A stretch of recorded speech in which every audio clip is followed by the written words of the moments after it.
Muy buenos días y bienvenidos a La Trinchera en la mañana de este domingo 22 de junio de 2025. Son las 8:18, 7:18 en las Islas Canarias. Y antes de comenzar a repasar las principales noticias, os recordamos que nos gusta escuchar vuestras opiniones. Vuestras opiniones son la esencia de este programa. Hoy preguntamos, ¿qué papel juega Zapatero en la trama de corrupción del PSOE? Podéis participar a través del número de WhatsApp al que nos podéis enviar vuestras notas de audio. En nuestro espacio de tertulia iremos escuchando vuestras opiniones. El teléfono es el 689 33 74 44. Repito, 689 33 74 44. También podéis opinar y contactar con nosotros a través de nuestra cuenta de Twitter @trincherallamas. Además, os recordamos que tenéis disponible la playlist de La Trinchera con todas las canciones que suenan en el programa. La podéis encontrar en Spotify, en la web de radio y en redes sociales. Ahora sí, vamos a repasar la actualidad esta semana con Javier García. ¿Qué tal, Javier? Buenos días, ¿cómo estás? ¿Qué tal, Manuel? Buenos días. Cuando hay un tema que incomoda a un gobierno, este suele utilizar la estrategia de desviar la atención lo máximo posible para evitar que se hable precisamente de ese problema que le afecta. En este caso, el problema no es menor, es grave y muy grave, y es todo lo que recoge el último informe de la Guardia Civil sobre la trama del Partido Socialista. Ante ello, Pedro Sánchez lo que ha hecho ha sido refugiarse en el Palacio de la Moncloa. Lo ha hecho, de momento, durante 3 días, el jueves, el viernes e incluso también ayer sábado. Entre una de sus estrategias, lo que ha hecho ha sido emprender un ataque contra la OTAN, quien insiste, la OTAN, a nuestro país en que hay que llegar al 5% del gasto en defensa. Pero Pedro Sánchez le ha enviado una carta diciendo que eso para nuestro país es muy difícil de conseguir y que no está por la labor. Pero esto no es el único intento de apartar lo máximo posible los casos de presunta corrupción de su partido, del Partido Socialista. Por un lado, desviar la atención con respecto al gasto en defensa, pero además ha sacado a gran parte de sus ministros en estos días, en estos últimos días de la semana, para hablar ante los medios de comunicación y asegurar que la legislatura va a terminar, no ahora, en el año 2027, que es cuando toca, y que no va a haber un adelanto electoral. Todo ello pese a que desde Esquerra el propio Gabriel Rufián aseguró al término de la reunión que mantuvo con Pedro Sánchez esta semana que vio al presidente del gobierno muy tocado y que tenían que aprovechar, dijo, la izquierda el tiempo que les quedara. Pero como decimos, de cara a la galería, el Ejecutivo anuncia bombo y platillo que no habrá un adelanto electoral. Por ejemplo, lo ha dicho la vicepresidenta primera, María Jesús Montero. Al Gobierno de España y al Partido Socialista le sobran los motivos para darle continuidad a la legislatura y, por tanto, estamos evidentemente con todos los grupos políticos y, como siempre ocurre en el Congreso de los Diputados, pues buscando cada voto que nos permita llevar a cabo proyectos tan importantes como los de la reforma de la justicia. Por tanto, estamos comprometidos en eso. El presidente ya ha trasladado con mucha claridad que va a agotar la legislatura. Esto dice María Jesús Montero de cara al público, aunque la realidad es que el gobierno, ya lo escuchamos ayer, está asustado por lo que se pueda ir conociendo en los próximos informes que quedan todavía de la Unidad Central Operativa de la Guardia Civil, que, como nos comentó nuestro compañero y jefe de Libertad Digital del apartado de tribunales, Miguel Ángel Pérez, todavía quedarían hasta 4 informes y mucha información por salir, entre otras el pendrive, la información que contenía ese pendrive que tenía Anaís, el nuevo nombre que conocimos esta semana, que era la mujer que estaba en casa de José Luis Ábalos, el exministro de Transportes, el día del registro, que la Guardia Civil entró en su vivienda y esta mujer intentó llevarse ese pendrive, aunque la benemérita finalmente lo impidió. Más de un socialista admite preocupación por posibles ramificaciones. Ayer sábado, habló en un acto de partido el ministro de Transformación Digital, Óscar López, y candidato para presidir la Comunidad de Madrid.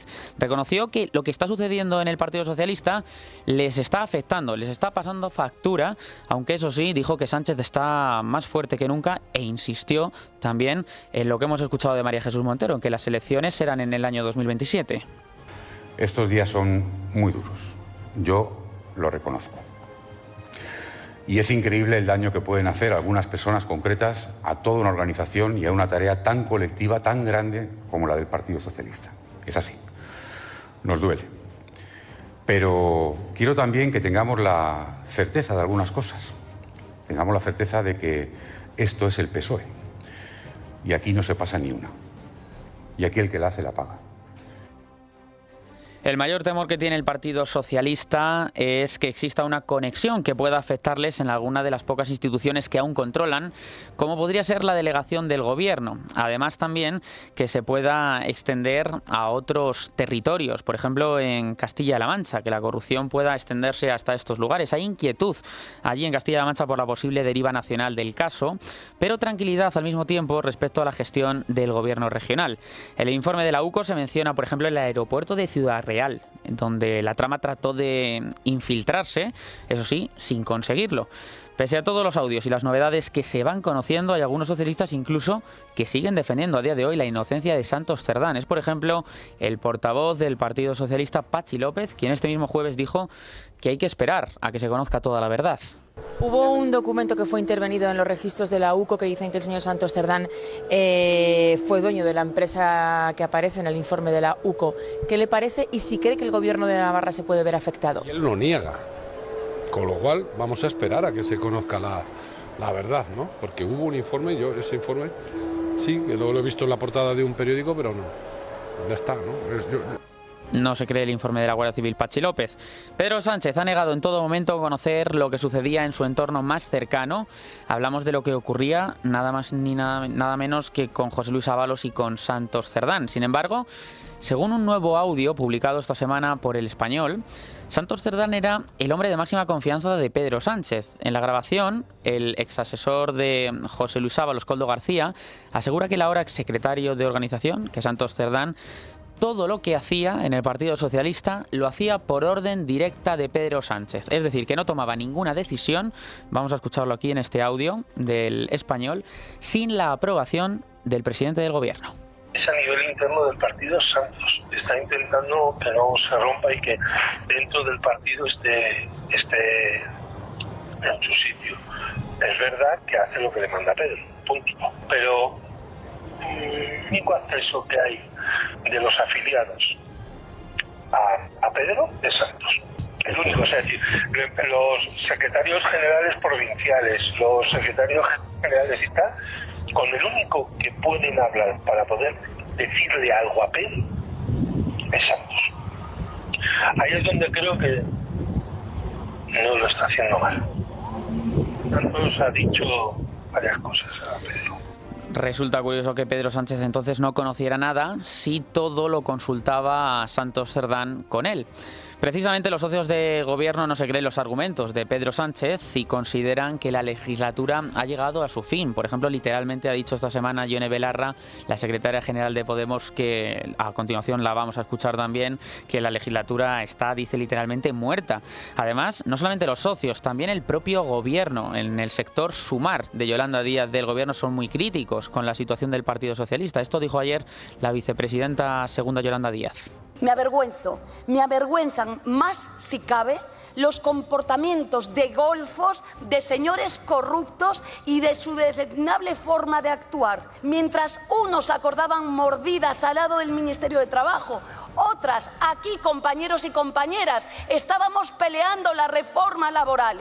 Así que lo digo con dignidad, no somos todas iguales. La corrupción cero sí existe. Como decimos en Podemos, van un paso más allá. Ione Belarra dice que la corrupción del Partido Socialista literalmente es una forma de gobierno. Este, compañeros y compañeras, no es un caso de manzanas podridas. No es el caso Ábalos, el caso Koldo o el caso Santos Cerdán. Es el caso PSOE. Lo conocido en España en los últimos días no deja ya lugar a dudas. El ciclo de Pedro Sánchez ha terminado. Y si nos fijamos también en la oposición, tuvo un acto también de partido, el propio Partido Popular. Cuca Gamarra habló y volvió a insistir en el adelanto electoral. Además, le recomendó al Partido Socialista que no se preocupe por las auditorías, porque dice que las auditorías las hace la UCO y la Justicia. Y confió en que las conclusiones las escriban los españoles en las urnas, dice la secretaria general del PP, más pronto que tarde.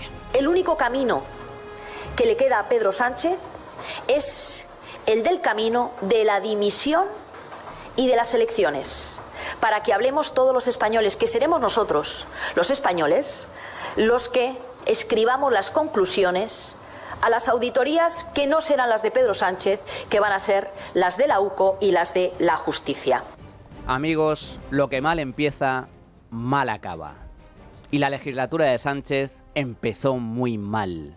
Hay que recordar que a Pedro Sánchez le echaron a patadas del Partido Socialista por intentar llevar a cabo un pucherazo y por intentar hacer lo que finalmente hizo cuando llegó al poder, que fue formar una especie de gobierno Frankenstein, pactando con todo lo pactable, con toda la basura política española, con Bildu, con los golpistas de Junts, con los radicales de Esquerra, con todo el mundo, con Podemos, con los comunistas de Podemos y de Sumar. Todo con tal de llegar al poder. Todo y más. Y empezó mal porque en el año 2018 Pedro Sánchez no llegó a través de las urnas al gobierno. Llegó a través de una moción de censura. Una moción de censura contra la corrupción del Partido Popular, tomando como gancho una frase introducida con calzador en una sentencia del caso Gürtel, que finalmente luego fue corregida por el Tribunal Supremo, en donde al PP se le condenaba, pero se le condenaba no por llevar a cabo una corrupción directa, sino por haberse beneficiado de una corrupción local relacionada con el caso Gürtel. Llega Pedro Sánchez a la Moncloa a través de una moción de censura. ¿Y quién defiende esa moción de censura? En donde el PSOE es el abanderado de la limpieza democrática para limpiar la política española, para eliminar la corrupción de las instituciones. Un señor que se llama José Luis y se apellida Ábalos. Ábalos fue el que protagonizó esa moción de censura. Esa moción de censura con promesas de renovación, de limpieza, de transparencia. Vale. Pues resulta que Ábalos tan solo tardó 18 días en empezar a amañar contratos cuando llegó al Ministerio de Transportes. 18 días, según las publicaciones que hemos conocido esta misma semana. Lo que mal empieza, mal acaba. 2 secretarios de organización, no uno, 2 secretarios de organización implicados en gravísimos casos de corrupción. Ábalos por un lado y Santos Cerdán por el otro. Las 2 personas que iban con Pedro Sánchez en el Peugeot, junto con Koldo García. Vaya, vaya, vaya, vaya. Del informe de la UCO se desprenden muchas cosas, aparte del presunto cobro de comisiones ilegales a cambio de la concesión amañada de obra pública. Estamos hablando de una cantidad ingente, cerca de 700 millones de euros en contratos bajo sospecha, con el consiguiente cobro de comisiones millonarias para los presuntos corruptos, los implicados en la trama, de momento, porque todo apunta a que va a seguir creciendo el número de implicados. De momento, Santos Cerdán, secretario de organización, José Luis Ábalos, secretario de organización del PSOE, mano derecha de Pedro Sánchez, ministro de Transportes, uno de los grandes capos del Partido Socialista. Pero es que hay más, es que de la investigación de la UCO se desprende la posibilidad de un caso de financiación ilegal por parte del Partido Socialista, del partido como persona jurídica. ¡Ay, amigos! Financiación ilegal del PSOE.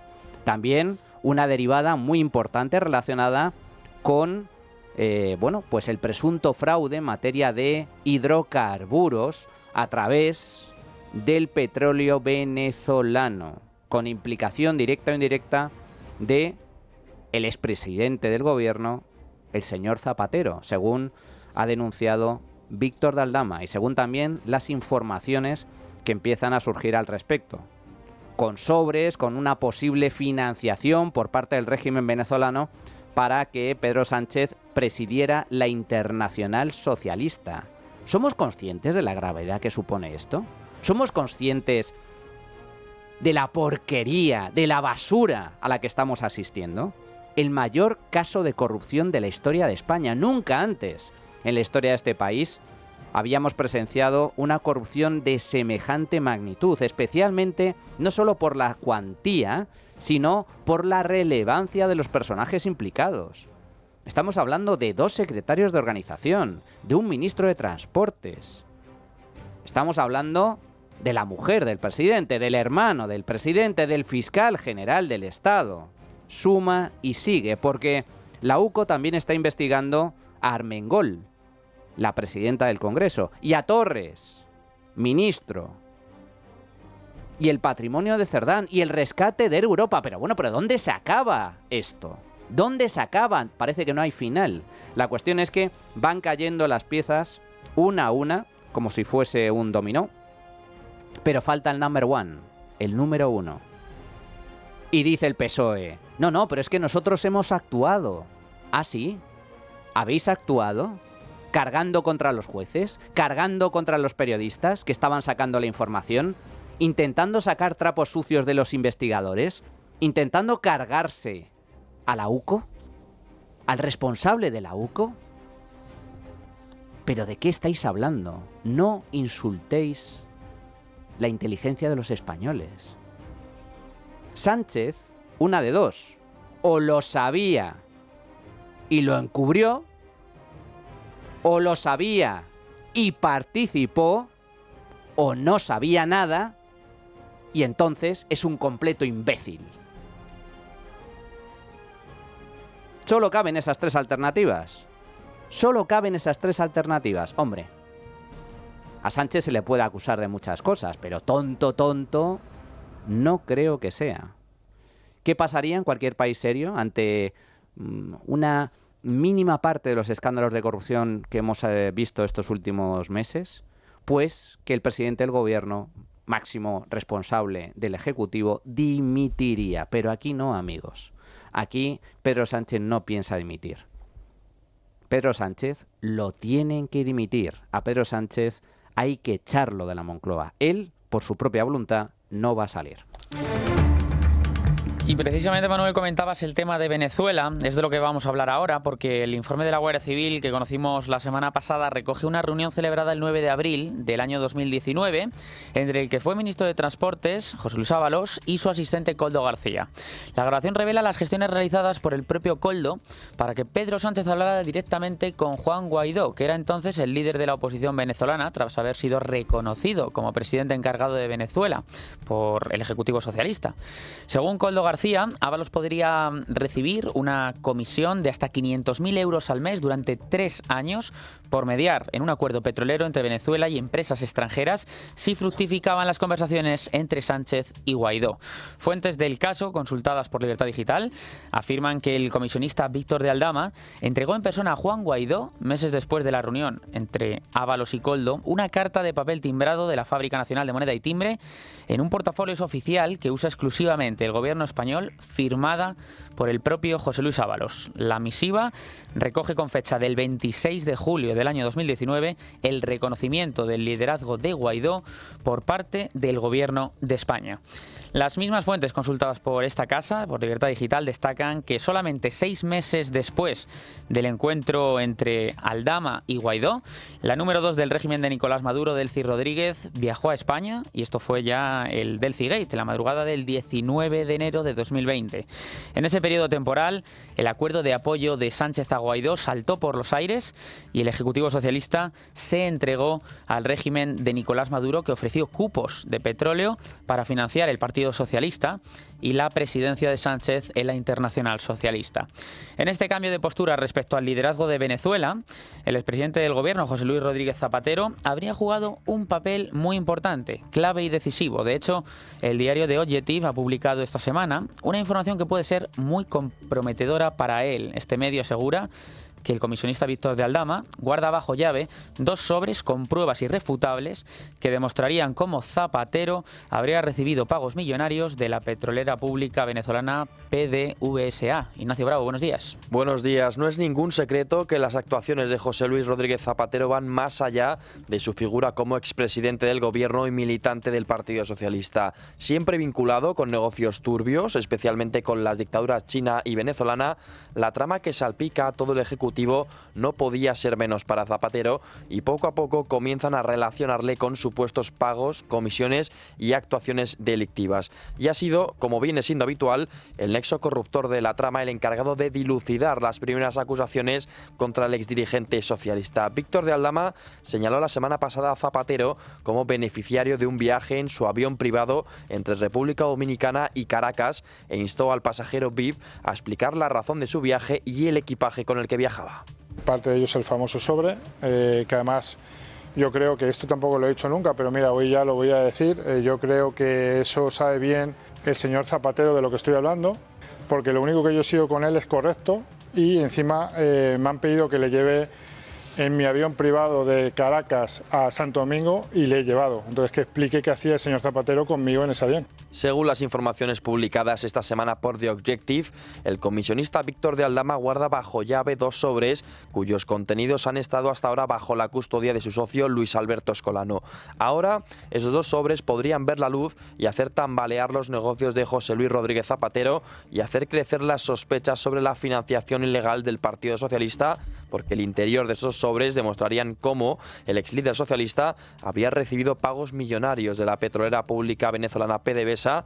Estos sobres parecen ser la clave para destapar una red de corrupción que, según algunas fuentes, podría conectar a altos funcionarios del gobierno español con actores internacionales. La información no se queda solo en los pagos multimillonarios a Zapatero, sino que, según adelantó Miguel Ángel Pérez en Libertad Digital, esos pagos habrían servido para financiar la Internacional Socialista, que es precisamente una de las líneas de investigación que sigue ahora la UCO tras el informe sobre Santos Cerdán. Para que todo esto no se descubra y Zapatero pueda seguir con esos negocios ilegales, supuestos ilegales, el expresidente socialista estaría presionando a Pedro Sánchez para dejar la presidencia con la intención de que la investigación acabe o deje de hablarse de la misma. La información que publica Voz Populi habla de que el candidato predilecto para Zapatero sería Salvador Illa, con el que precisamente se reunió Pedro Sánchez hace unos días en la Moncloa. Gracias, Ignacio. El exministro José Luis Ábalos va a declarar mañana, lo hará ante el juez por presunta financiación irregular y en este momento no se descarta ningún escenario judicial en un momento clave de la investigación. No solamente además declarará José Luis Ábalos, también lo hará Santos Cerdán. Este será en calidad de imputado, cabe recordar, y no será finalmente el día 25. El juez lo ha retrasado para que el abogado de Santos Cerdán pueda preparar su defensa. Será finalmente el día 30 y no se descarta ningún escenario, incluso que pudiera entrar en prisión. Y también mañana declarará junto a José Luis Ábalos su mano derecha, estará también Koldo García. Así que estaremos muy pendientes de estas declaraciones que, como decimos, se producirán a lo largo de la mañana del lunes. Con los audios conocidos en los últimos días hemos podido saber también el perfil de algunos socialistas implicados en la trama. Eso ha provocado que algunas mujeres hayan contado su experiencia, por ejemplo, con Santos Cerdán. La actual delegada del Gobierno en Asturias, antes número 2 del PSOE, ha evitado pronunciarse desde que se destapó el caso Cerdán hasta que el pasado lunes admitió ante un grupo de periodistas lo que era un secreto a voces, que Santos Cerdán le hizo una campaña de acoso y derribo. Estamos hablando de Adriana Lastra. Pero bueno, fue una operación de acoso y derribo hasta que yo dimití enferma y embarazada de 5 meses y medio. Santos Cerdán también me engañó y también me traicionó. Y yo lo último que me podía imaginar, y se lo digo con el corazón en la mano, es que Santos Cerdán estuviera involucrado en un caso de corrupción. Y yo me pregunto, ¿por qué no lo denunciaste antes? ¿Por qué no denunciaste ese acoso y derribo por parte de Santos Cerdán? Ese machismo implícito por parte del exsecretario de organización del PSOE. Porque aquí es muy fácil denunciar a toro pasado, cuando ya se han producido los hechos, cuando Cerdán ha sido expulsado del partido, ha dejado el acta de diputado, ha sido defenestrado por Pedro Sánchez, amo y señor de las Españas. Pero la clave, lo valiente, lo decente, es denunciarlo en el momento en el que se produce. ¿Por qué te callaste, Adriana? ¿Por qué? Quizás porque te prometieron otro carguito, otro puestito, como delegada del Gobierno en Asturias. ¿Es por eso? Valiente cinismo, ¿verdad? Valiente hipocresía. Denúncialo, haberlo denunciado entonces. Como lo de Carmen Calvo. Resulta que ahora, dentro del PSOE, se conocían, bueno, pues los malos hábitos de Ábalos. Que parece ser que, oye, pues que sí, que le gusta el putiferio. Le gusta el putiferio. El PSOE intentando abolir la prostitución, mientras resulta que en su seno hay puteros por doquier.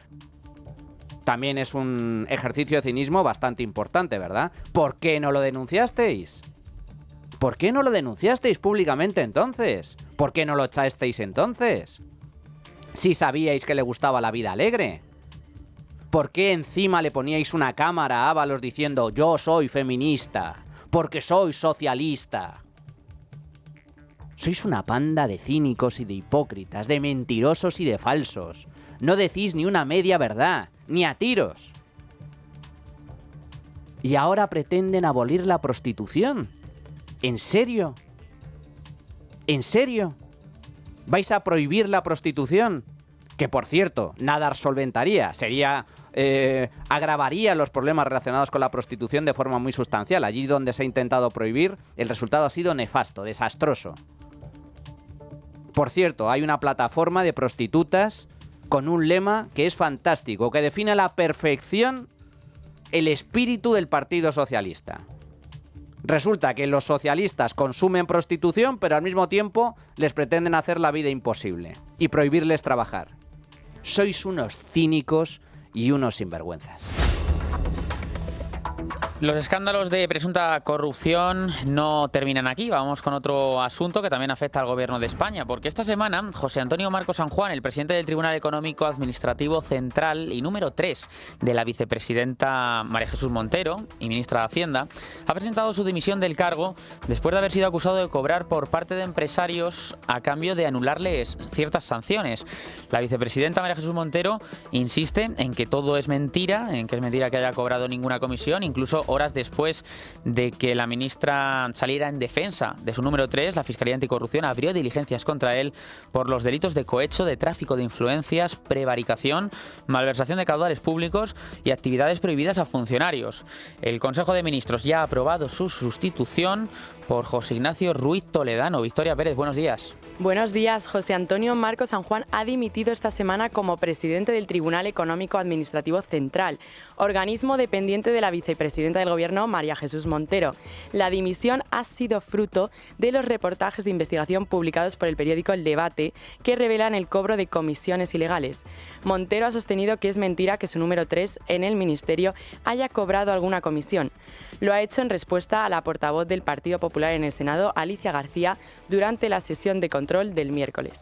Señora Montero, su gobierno está acabado. El capitán Sánchez al timón del Titanic hundiéndose por corrupción y sus socios tocando el violín. Por incompetencia o por connivencia no hay más salida que su dimisión. Pone la mano en el fuego por su número 3 que ha dimitido hoy. No es el número 3 del Ministerio de Hacienda, es un funcionario de carrera que lleva más de 30 años trabajando en el Ministerio, que ha sido inspector de Hacienda.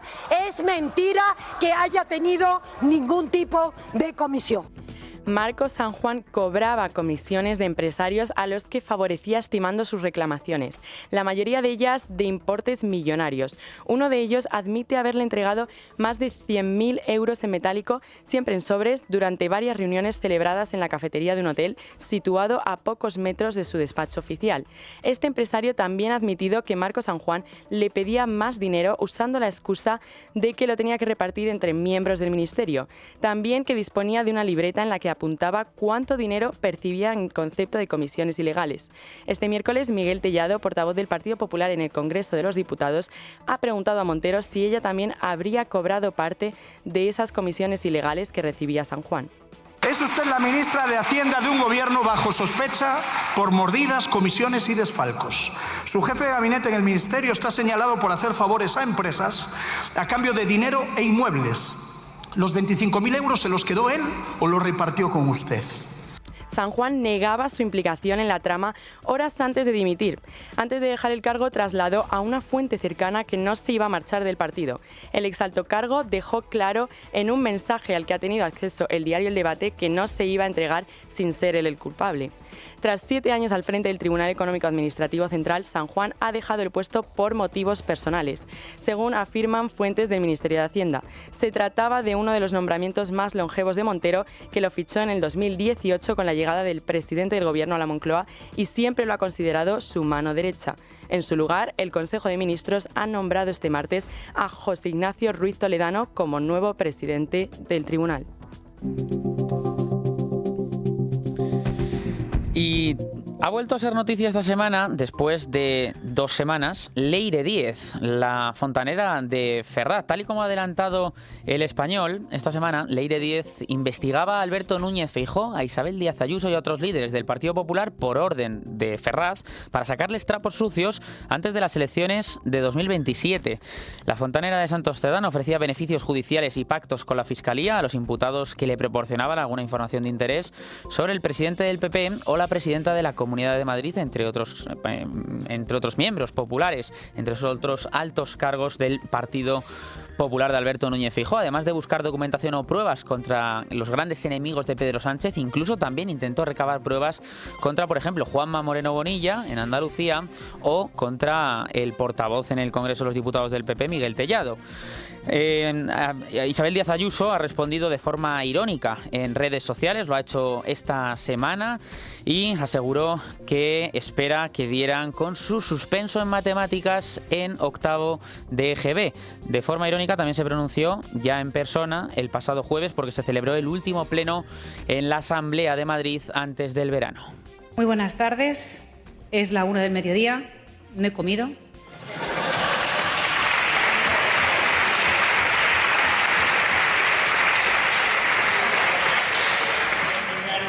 Yo estoy bien. Silencio. Y si quieren ayuda, que la pidan. Todas estas informaciones que Leire Díez tendría en su mano se transmitían al exsecretario de Organización del PSOE, Santos Cerdán. Los lugares donde se reunía con personas imputadas, por ejemplo, en la trama de hidrocarburos, eran en pisos francos, bares, restaurantes y hoteles de Madrid. Pero no es la única noticia, el tema de las espías, por lo que Leire Díez ha vuelto a ser noticia después de varios días esta semana, sino que también un juez de Badajoz está investigando ya a Leire Díez por intentar influir, atención, en el proceso contra el hermano de Pedro Sánchez. Es Radio en Extremadura. Inés Fernández Sesma, buenos días. Muy buenas. Sí, el Juzgado de Instrucción número 2 de Badajoz ha dictado un auto por el que acuerda abrir diligencias previas para investigar la actuación de la exmilitante socialista Leire Díez en la causa que se sigue por la contratación del hermano de Pedro Sánchez en la Diputación de Badajoz. En el auto emitido el pasado martes por el juez Emilio García Cancho, considera que los hechos presentan características que hacen presumir de posible existencia de delitos, entre los que cita descubrimiento o revelación de secretos, estafa procesal, cohecho y tráfico de influencias. Buenas noches, Leire. Ya te lo he enviado. He insertado los documentos a los que aludo. Está toda la organización, está la Beatriz Viedma, por supuesto. Confírmame lo único, por favor, que te ha llegado. En esta conversación, el exjuez José Luis Sáenz de Tejada habla con la fontanera del PSOE sobre Beatriz Viedma y este audio ha servido precisamente para que el juzgado número 2 de Badajoz abra diligencias contra ellos por su presunta implicación en las maniobras para tratar de sabotear la causa contra el hermano de Pedro Sánchez. La apertura se produce a raíz de la denuncia que la organización Hazte Oír presentó contra Díez y Sáenz de Tejada y argumenta que la manipulación de pruebas y la creación de denuncias falsas, como la que el exmagistrado aparentemente le envió a la exmilitante del PSOE, constituye un claro caso de estafa procesal. La querella sostiene que Leire Díez pretendía interferir en este procedimiento para lograr su archivo sin que su objetivo fuera elaborar un reportaje de investigación como ha mantenido públicamente. Además, incide en que existen elementos indiciarios de un plan predeterminado dirigidos a perjudicar a diversos jueces, entre los que estaría Viedma. En cuanto al exmagistrado José Luis Sáenz de Tejada, su objetivo era inducir a error a la juez para que ésta admitiese su personación como acusación popular para, de inmediato, instar su recusación y apartarla del procedimiento. Ante esta querella, el juez García Cancho señala en su auto que, no estando determinadas las naturalezas y circunstancias de tales hechos ni las personas que en ellos han intervenido, a su juicio es procedente abrir diligencias previas y practicar aquellas esenciales encaminadas a efectuar tal determinación. Gracias, Inés. Y los jueces están muy molestos con las reformas y las últimas novedades del Ministerio de Justicia, y también hay novedades respecto al fiscal general del Estado. Estamos hablando de Álvaro García Ortiz, porque la Asociación Profesional e Independiente de Fiscales ha solicitado al Tribunal Supremo que envíe a juicio a García Ortiz y que sea condenado a 6 años de cárcel y a 12 de inhabilitación por el delito presuntamente cometido por él de revelación de secretos contra la pareja de Isabel Díaz Ayuso, contra Alberto González Amador. Vamos a conocer todos los detalles con nuestra compañera Irene Ortega. Irene, ¿qué tal? Buenos días. Buenos días. Sí, la PIF acusa al fiscal general por prevaricación y revelación de secretos por la filtración de los datos de carácter reservado de Alberto González Amador, pareja de la presidenta madrileña Isabel Díaz Ayuso. Piden para él 6 años de cárcel, 12 de inhabilitación, multa y suspensión en sus funciones hasta que haya sentencia. Sin embargo, González Amador pide tan solo 4 años. Por otro lado, a pesar de que la Asociación Profesional e Independiente de Fiscales considera tanto al fiscal general como a la jefa de la Fiscalía de Madrid, Pilar Rodríguez, 2 procesados partícipes de los mismos delitos, en el caso de Rodríguez la pena que pide es algo menor, de 4 años. Esto se debe a que actuó de cooperadora necesaria y con un papel y responsabilidad menos destacada que quien representa la cabeza del Ministerio Público. Además del interrogatorio de los procesados, esta acusación pide que testifiquen en el juicio los fiscales con los que los procesados mantuvieron conversaciones en momentos claves de la filtración, es decir, los jefes de prensa de la Fiscalía General del Estado y de la Fiscalía de Madrid, y dentro de la vía Moncloa, el socialista Juan Lobato, la número 2 de Óscar López en el gabinete de presidencia Pilar Sánchez Acera, el exsecretario de Comunicación Francesc Vallès y el ya ex militante socialista y exsecretario general del PSOE Santos Cerdán. Este caso es otro de los episodios de corrupción que provocan que los jueces y fiscales quieran manifestarse los días 1, 2 y 3 de julio, además de una concentración el 28 de junio frente a la sede del Tribunal Supremo. La portavoz territorial de la Asociación Francisco de Vitoria en la Comunidad de Madrid, María Rubio Sánchez, ha explicado el porqué de esta protesta.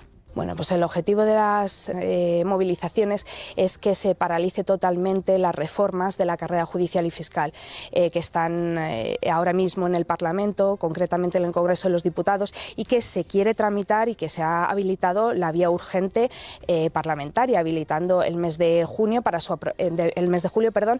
aprobación, o bien en julio o bien como muy tarde en septiembre. Esta es solo una de las numerosas protestas que han realizado los jueces y fiscales para luchar por sus derechos e ir en contra de las reformas de Bolaños. Y fuera de nuestras fronteras, todos los diarios españoles e internacionales también están abriendo con la noticia del día, que es que el presidente de Estados Unidos, Donald Trump, ha entrado en guerra con Irán y ha atacado 3 instalaciones nucleares de Teherán. Según Donald Trump, uno de los ataques estuvo dirigido a la instalación en la montaña de Fordo, el segundo a la planta de enriquecimiento de uranio de Natanz y el tercer sitio atacado cerca de la ciudad de Isfahán.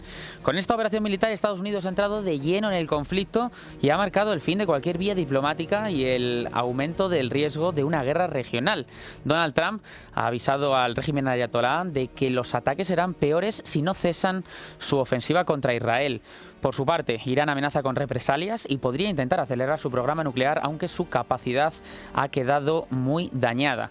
Mientras tanto, Israel e Irán siguen intercambiando ataques aéreos y ataques con drones. Israel ha bombardeado instalaciones nucleares y también bases militares en el sur de Irán y ha anunciado haber matado al jefe de la división palestina de la Guardia Revolucionaria.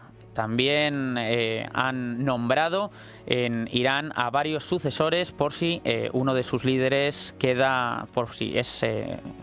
por si fallece en los ataques contra Israel. Por cierto, también ayer llegaron todos los españoles. El Ministerio de Defensa informó de que el segundo avión con las personas que se encontraban allí en Israel e Irán han conseguido ya llegar a España, dando por completa su repatriación.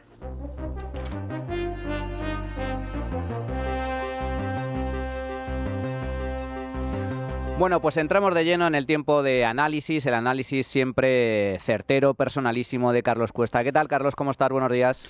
Muy buenas, muy bien. ¿Qué tal vosotros? Pues aquí estoy esperando impaciente tu análisis porque creo que vamos a abordar el registro, la entrada de la UCO en Ferraz. Una gran noticia para la democracia. Bueno, totalmente. Yo, de hecho, estoy esperando la entrada en Moncloa. Pero bueno, vamos por partes y vamos a explicar porque ha salido la izquierda a decir que qué barbaridad. Yo simplemente quiero recordar una cosa. Dentro de las diligencias que se realizaron con el caso Gürtel, se entró en la sede del PP. Lo digo, o sea que aquí tranquilo todo el mundo, que resulta que la justicia existe. Bien, pues vamos con la argumentación más que evidente de todos los casos que rodean a Ferraz y podríamos decir que a Pedro Sánchez, y lo que justifica que evidentemente no es que se pueda entrar, es que se ha entrado en Ferraz. Y repito, ahora la duda es si se va a entrar en Moncloa. Vamos allá. El primero de los casos, contratos de mascarillas en el COVID. ¿Que por qué miran la sede donde está Pedro Sánchez y su partido? Bien, la trama la organizó, todos los contratos los organizó, los de mascarillas en el COVID, lo llevó a cabo el grupo más íntimo de Sánchez, y los contratos en monopolio por decisión de Sánchez se firmaron por 2 empresas públicas del gobierno de Sánchez, por 3 ministerios bajo su mando y por 5 comunidades autónomas de su partido. Del mismo gobierno y partido que gobierna con dictadura de hierro y de los que expulsa a todos los que le contradicen o no asumen su poder pleno, que ya le pasó a Leguina y a Redondo. Caso Obras Públicas amañadas. De nuevo, los audios de la UCO delatan a su núcleo más íntimo, el antiguo, el de Ábalos, y el nuevo de Cerdán y Ana María Fuentes, la nueva consecretaria de organización del PSOE, que era la que cobraba el impuesto, como ellos le llamaban, por la financiación presuntamente ilegal del partido de Sánchez. Caso hidrocarburos, vamos por 3. El petróleo fue pactado por el conseguidor de Sánchez en aquel momento, Víctor Aldama, al que el propio Sánchez se lo agradeció personalmente, y fue proporcionado por la narcodictadora Delcy Rodríguez, a la que el mismo Sánchez autorizó y avaló en España para cerrar negocios con todos y cada uno de sus ministerios, incluido el negocio petrolífero. Caso filtraciones del fiscal general. El Tribunal Supremo ha confirmado ya que las filtraciones contra el novio de Isabel Díaz Ayuso se hicieron, abro comillas, siguiendo indicaciones realizadas por la presidencia del gobierno, que me han dicho que es de Pedro Sánchez. Bien, de hecho, Sánchez ha hecho lo mismo que su fiscal general: cambiar y borrar el móvil. Caso negocios y enchufes de Begoña Gómez. Se firmaron llamando a la Moncloa de Sánchez al rector de la Complutense, presionando a patrocinadores desde la Moncloa de Sánchez y regalando el propio Sánchez una sede a la OMT por 75 años más 24,4 millones extra, a cambio de que esa misma Organización Mundial de Turismo se llevara de negocios a Begoña Gómez por África y asambleas mundiales, y regalando Sánchez a Marruecos lo que hiciera falta para que le diera trato preferente a Begoña Gómez a su paso por el Africa Center. Caso negocios y enchufes de David Sánchez. Se hicieron a los 12 días de llegar Sánchez a la Secretaría General del PSOE, y gracias al mismo cargo, Gallardo, el aforado en fraude de ley por el partido de Sánchez, al que el mismo Sánchez aupó acto seguido a jefe de todo el PSOE de Extremadura.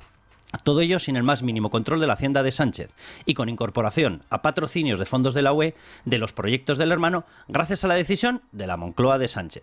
Caso Rescate Air Europa. Se creó, diseñó, negoció y pagó en plena intermediación de Begoña Gómez y Sánchez, y pasó de 400 millones a 475 millones de euros en ese tránsito de puro manoseo. El Consejo de Ministros que lo bendijo, por supuesto, fue presidido personalmente por Sánchez. Cloaca del PSOE. Se creó por el número 2 de Sánchez, Cerdán, al día siguiente de descubrir que Begoña Gómez, la mujer de Sánchez, estaba imputada y con el objetivo de atacar a todos los jueces, fiscales, UCO o periodistas que investigaban la corrupción que le cercaba. A él, sí, a Sánchez.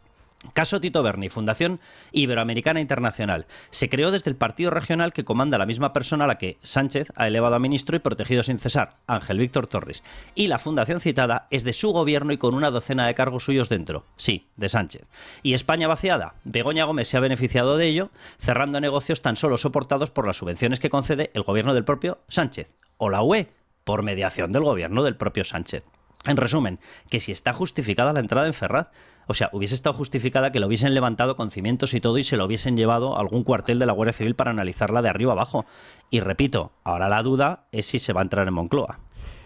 En fin, escándalo tras escándalo, escándalo tras escándalo, uno tras otro, suma y sigue. La UCO, como bien explicas, Carlos, entra en Ferraz y sobran los motivos. Muchísimas gracias, Carlos. Fuerte abrazo.